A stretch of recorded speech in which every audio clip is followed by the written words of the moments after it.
Hello and welcome to the video about creating a plan and using technicals. A very important part of trading which will take us through some key learning outcomes. So let's see what these are. What you need a trading plan for, how to create a trading plan, key elements to remember, and always do a plan before you decide to trade. So why do you need a plan then? Here is a very famous saying that if you fail to plan, you're planning to fail.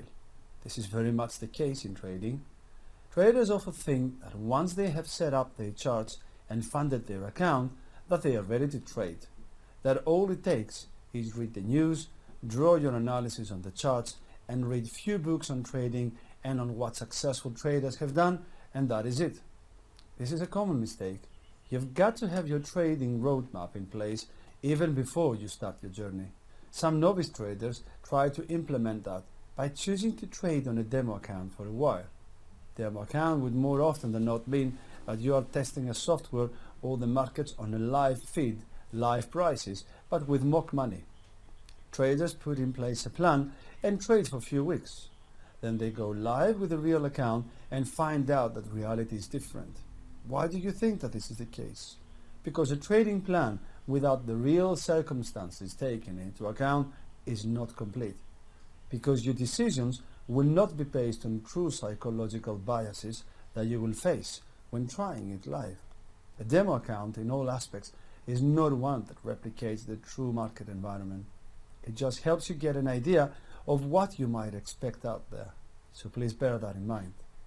A trading plan then not only prepares you for the actual trades you're going to do, but also allows you to have a way of trading that you can repeat. This is the key to being a consistent, profitable trader. History tends to rhyme, and so a more experienced trader will be able to identify similar patterns which resemble past actions, therefore giving him an edge. If you know the reasons you want to trade, you can repeat it. If you know the reasons you lost the trade, you can cut it out. It sounds simple, but most traders do not do this. A plan helps you with 1. Trade entry. Where and under which circumstances do I open a position, whether long or short? What position size will I use? 2. Trade exit. More importantly, where do you exit a trade? How much is enough? 3. Running trades. How do I manage my positions? Adjusting trailing stops. Partial closure of winning trades. 4. Psychology.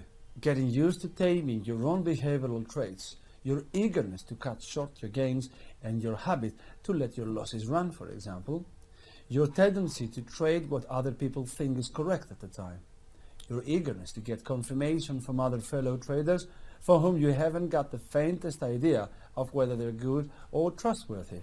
These are just some examples. And 5, for when it all goes wrong. So basically, everything you need to become a successful trader yourself. All aspects of trading are important. It can be argued that the reason you press the button to buy or sell, to trade, are the most important. A technical trade will be based on your charts, the candlestick formations, the indicators or oscillators you look at, support and resistance, patterns, etc. You will be basing your trading decision on the assumption that the chart is actually depicting all the necessary information. That if something happens in the market, the chart will be the first to know. A fundamental trade, on the other hand, will be based on news, economic data, key speakers, or global events such as terror attacks. A common practice among traders is to use 80% technical and 20% fundamental information to make trading decisions. An impulse trade is where you just had a hunch. Simple as that. There is nothing wrong with this, despite what a lot of trading education states. It is, however, harder to replicate a hunch than it is to repeat an established fundamental or technical trade. A trade based on hunch tends to be erratic and so difficult to repeat. So this comes with experience, because trading resembles more of a marathon than a sprint. Now going back to the trade entry. With a technical trade, you can see exactly what you're looking at on your charts. In this instance, you are selling due to a trend line and the oscillator, the relative strength index, being above 70, marked with a light blue frame at the lower part of the graph, which is considered overbought. In this case, you would sell based upon your technical reasons. This is a simple trading plan idea. As you get to know more and more about the tools that technical analysis offers you, you will appreciate that there are many ways to help you make a decision. And this is where the problem starts, as traders then tend to use many different indicators and systems. But most of the times, the answer is in simplicity. In the fundamental cell, you're looking at key European data. In this instance, the trade balance is lower than forecast, as you can see on the screenshot. You may then decide to sell European stocks or the euro against another currency. These are all things that can be replicated. You can repeat these two types of trades in the future. This is where having a plan or some way of referring to how you came up with trade ideas helps. Of course, it goes without saying that if you have a good idea of why you got into a trade, you can use the opposite of this idea to exit a trade. So we have solved the cable, the British pound against the American dollar, because of the trend line and the RSI, the relative strength index, being at 70. When the market moves lower and the RSI gets towards 30, which is considered to be oversold, we can then exit the trade. You can see all these points of entry and exit marked with the light blue frames as well as the red ones for exit. You can of course refer back to your risk-reward ratios or have a set monetary amount as your target. Again, is what you can repeat and what is in your trading plan. The more often you repeat this, the more consistent you will become as a trader. When planning how long to hold your trades for, it is very important to have an idea well before you place a trade. It goes without saying that the longer you hold the trade for, the more money you can potentially make, but you also have an idea of the risk you have taken and make sure it is in balance. Their two charts look similar, but the daily chart is to get an idea of direction and the trend. The hourly chart is where you will be buying or selling. This is the same notion as operating on a multi-picture, but also of your specific time frame. If you start to hold trades for days, you have more of an investing mindset than trading. Therefore, your trading risk, trade entry, and exit plan will have to reflect this. You can't simply just hold every trade indefinitely. If you try to do this, the risk you take by time exposed to market movements will generally catch you out and you will lose money. Investing requires a different mindset. To put it in a nutshell, investing would typically require a much longer investment horizon and most probably different products, including bonds, holding stocks for dividend yield, and so on and so forth. While trading will entail short-term movements with the use of technical analysis as well as more versatile products like options and futures or the use of leverage. So we should not be confusing these two in our mind. They come with different set of goals and risk management. Now coming on to trading psychology, a big factor in our trading plan indeed. In a perfect world, you would take a trade based on the technicals or the fundamentals, allocate your desired risk, and that would be as hard as trading gets. Unfortunately, you have other people in the markets. This created fear, greed, and irrationality. Besides, the market is just the sum of different opinions and biases, that of market participants. And not only do you have to trade against others, but also against yourself. Trading psychology, or simply being aware that markets may not always move in a way you want them to, is important. It should be in your plan. What do you think and why? What does the market want? Moreover, why did you lose even when your trading call was correct? What do other people think about a trade or a situation? Trading in herd behavior or choosing to be a contrarian? These are just few of the questions that this burning issue addresses. And more often than not, they are the most important. So, as a trader, you're hunting for value. You want to buy low and sell high, obviously. Or buy high and sell higher.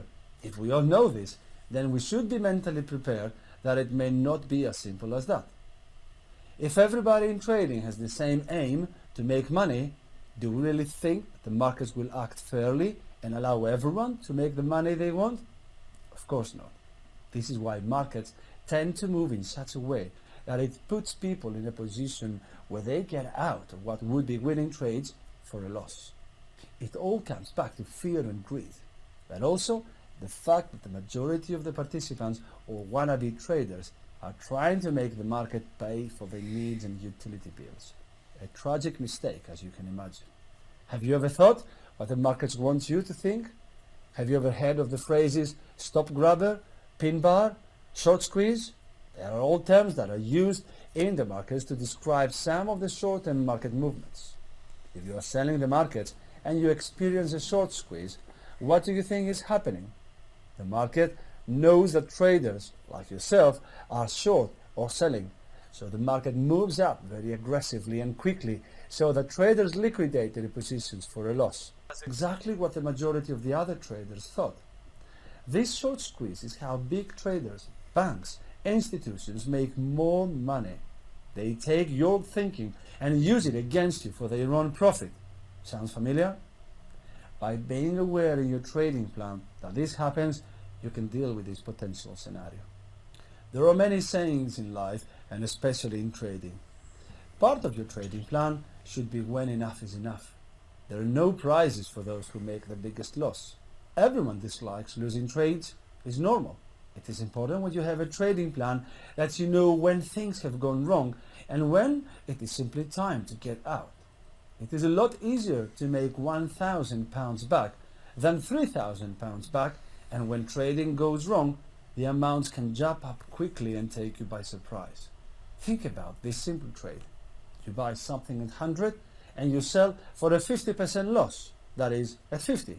The same underline to go back in value at where it was, that is at 100, it will take 100%, not 50%. Tricky, huh? You should always have a plan that allows you to get out before you do too much damage to your capital. So this is also the role of your risk management and disciplined actions, which we examine separately. Your trading plan is just that, what you want to get out of trading. These can be as simple as a set of instructions or a handwritten set of steps. It can be a spreadsheet or more formalized business plan approach. At the end of the day, it has to be something you refer to. You have to know why you took the trades you have and also have some idea if you can repeat that. It is like planning for anything else in life. Would you not plan to buy a car or a house? Would you not plan to make an investment as a business owner? I bet you would. Well, trading is pretty much the same. After all, you are staking your own money just like in these previous situations. Why treat it differently? It doesn't have to be fancy. It doesn't have to be the only way you ever trade. The most important part of trading plan is that you have acknowledged that you have thought about what you're doing and, more importantly, why. This will only ever make you a better trader.